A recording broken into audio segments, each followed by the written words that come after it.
So the artistic input was executed badly.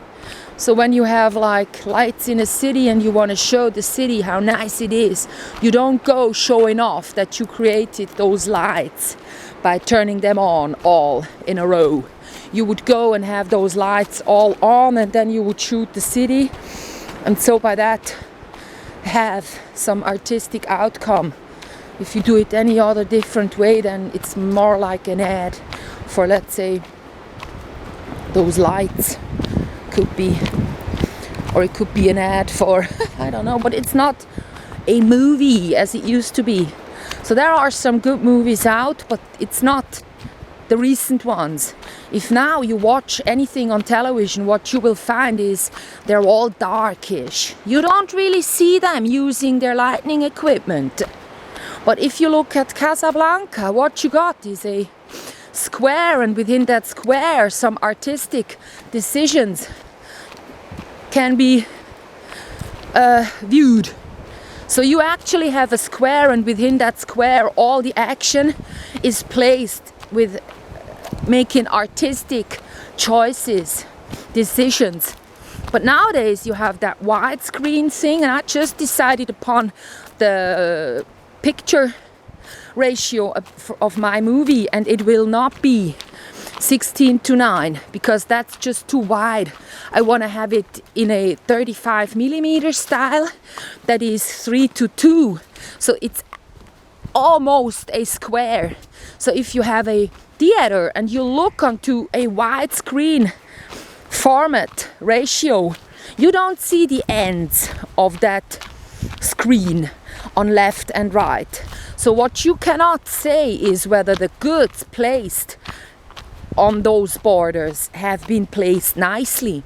But if you have a canvas, a picture, and it's easy to overlook, and you actually, now we're talking about a painted or drawn picture, not a movie. So if you have that in front of you, and it's not as huge as Monet's flowers and gardens, so you cannot really overlook the picture, or a Rothko.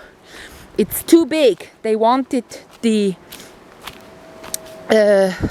development of art to wander towards big canvases, because then you're not easily decided upon, did they actually put the things within that square so that it makes the picture better than doing it in another way.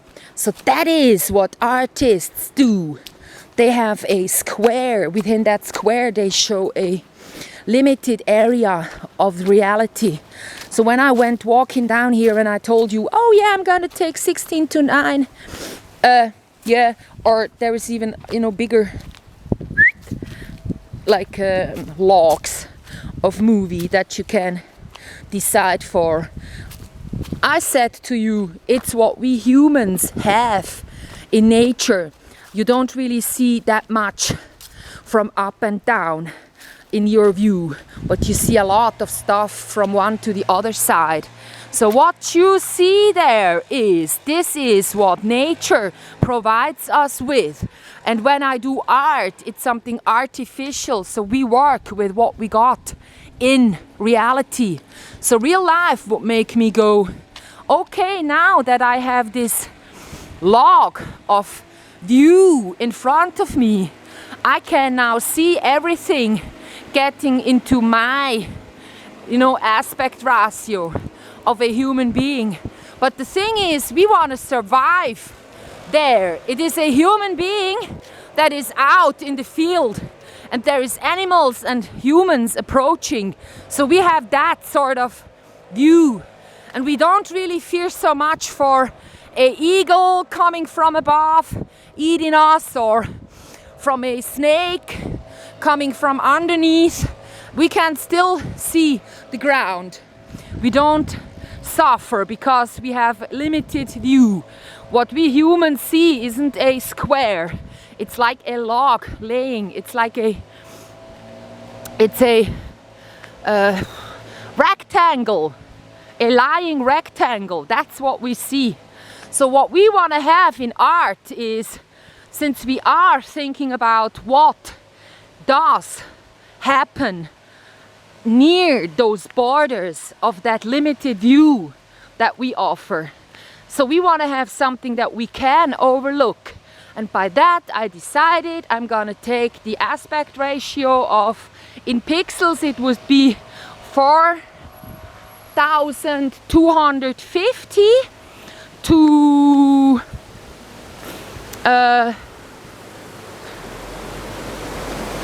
something.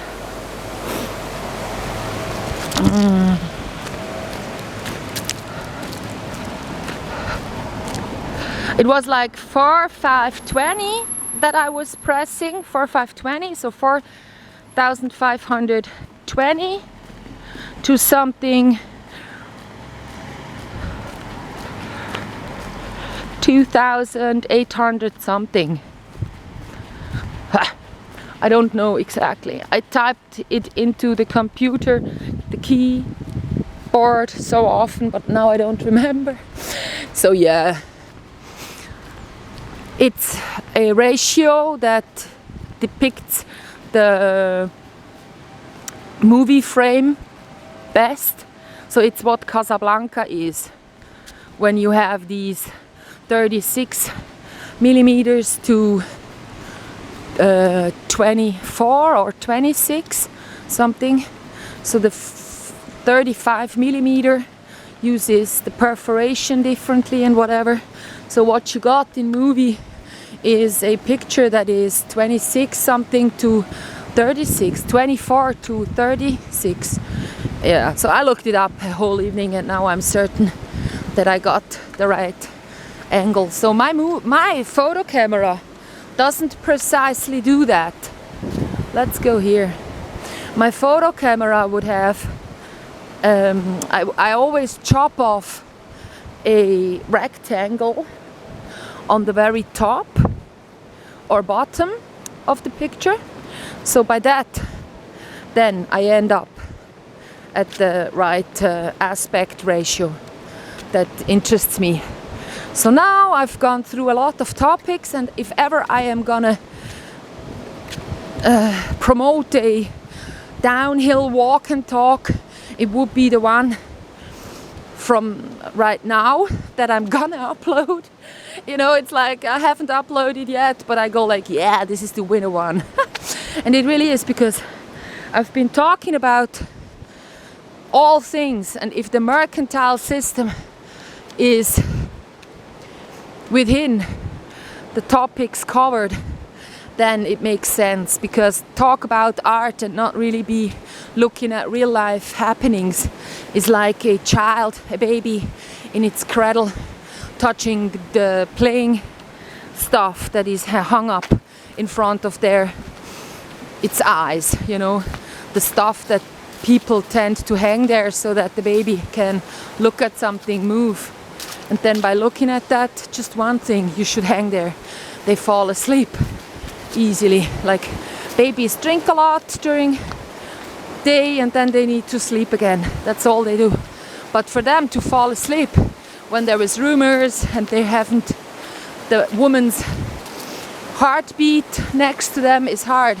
So what you provide babies with is something that they can look at over their cradle. And it's like a television. You're looking at one spot. Also at the television will make you fall asleep. So that's the alpha frequency that gets evoked, and yeah. But it is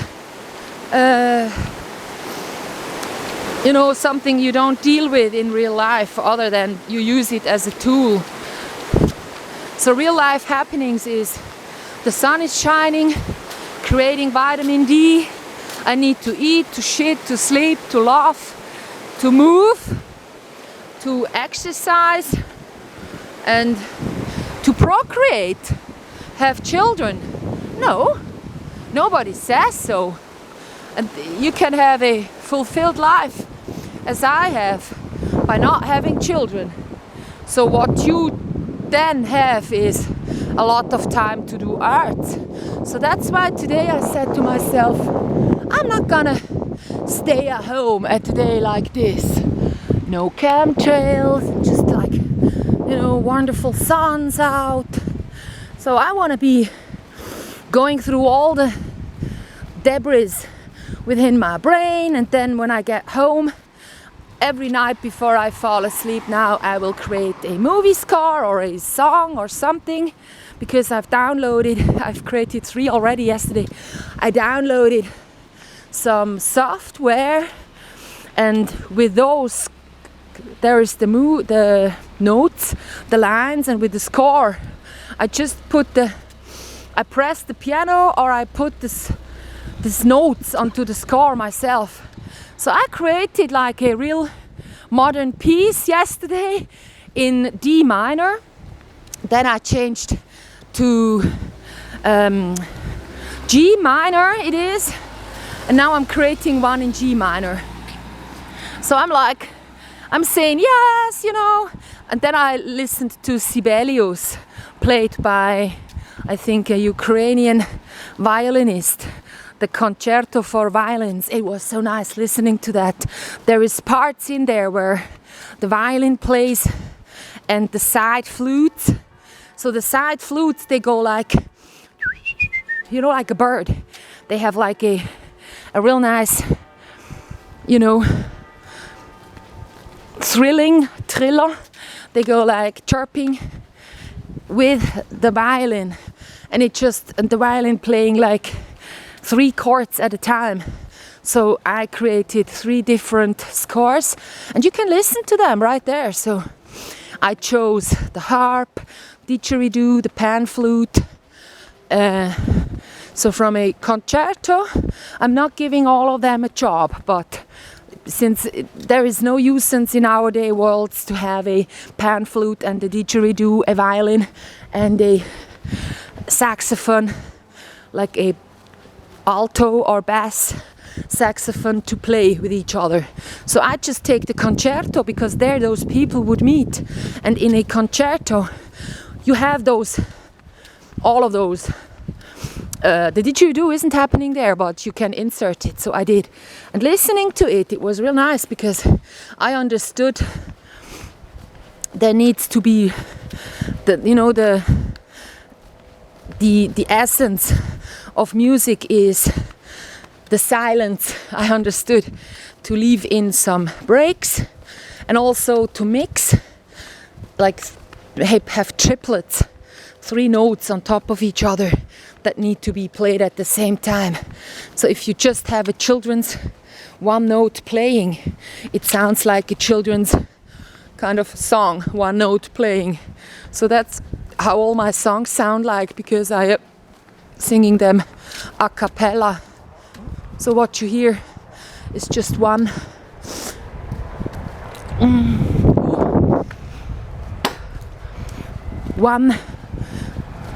sound at the time. Yeah. So I created for my cat that real modern piece, which is called Mau Mau, and the subtitle is Sorry. Say sorry. And then I created a real good, more classical piece, because I was not, I knew how to work the app, so I got better. And now the third thing, I forgot what it was, but the fourth will be like, I'm just using like 5 instruments, and I'm really meticulously gonna work on what they do. So it'll be in those preferred, I love G minor. Bye bye.